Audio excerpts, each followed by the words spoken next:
ఓం శ్రీమాత్రే నమః. నమస్కారం. శక్తిపీఠాలన్నింటిలోనూ అత్యంత విశిష్టమైనది, కోరిన కోరికలను కంటిచూపుతోనే తీర్చే తల్లి కామాక్షి.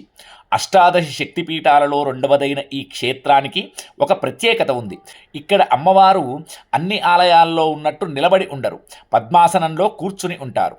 అసలు కంచిలో పార్వతీదేవి మట్టితో శివలింగాన్ని ఎందుకు చేసింది? ఆదిశంకరాచార్యులు ఇక్కడ శ్రీచక్రాన్ని ఎందుకు ప్రతిష్ఠించారు? ఈ అద్భుత క్షేత్రం వెనక ఉన్న రహస్యాలేంటో ఈ వీడియోలో చూద్దాం.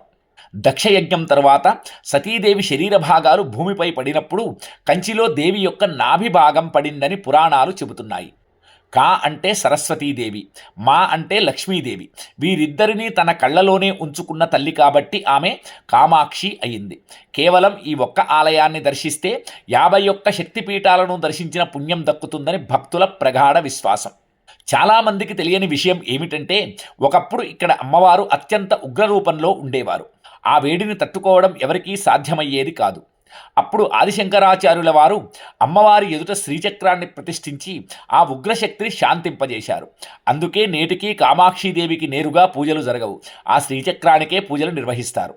ఇక్కడ ఉన్నటువంటి శ్రీచక్రం భూమిపై ఉన్న అత్యంత శక్తివంతమైన ఆధ్యాత్మిక యంత్రాలలో ఒకటి. శివుడి అనుగ్రహం కోసం పార్వతీదేవి ఇక్కడ వేగవతీ నదీ తీరంలో ఉన్న ఒక మామిడి చెట్టు కింద మట్టితో శివలింగాన్ని చేసి తపస్సు చేసింది. నది పొంగి వరద వచ్చినప్పుడు ఆ లింగం కరిగిపోకుండా అమ్మవారు తన కౌగిలితో హత్తుకున్నారు. అమ్మవారి భక్తికి మెచ్చిన పరమశివుడు ఇక్కడే ఆమెను వివాహం చేసుకున్నాడు. అందుకే ఈ క్షేత్రం శివశక్తుల ఐక్యతకు ప్రతీక. కాంచీపురంలో ఎన్నో శివాలయాలు, విష్ణు ఆలయాలు ఉన్నా గర్భగుడిలో అమ్మవారు ఉన్న ఏకైక ప్రధాన ఆలయం ఇదే. ఈ ఆలయ గోపురం పూర్తిగా బంగారు రేకులతో నిర్మించబడి ఉంది. అలాగే ఇక్కడ విష్ణుమూర్తి కళ్యాణవరదరాజస్వామిగా కొలువై ఉండి అమ్మవారి వివాహానికి సాక్షిగా నిలుస్తాడట. జీవితంలో ఒక్కసారైనా దర్శించాల్సిన మోక్షపురి ఈ కంచి. ఈ సమాచారం మీకు నచ్చితే లైక్ చేయండి.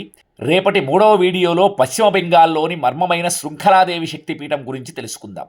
అప్పటి వరకు సెలవు. సర్వే జనా సుఖినో భవంతు. జై కామాక్షి మాత. స్వస్తి.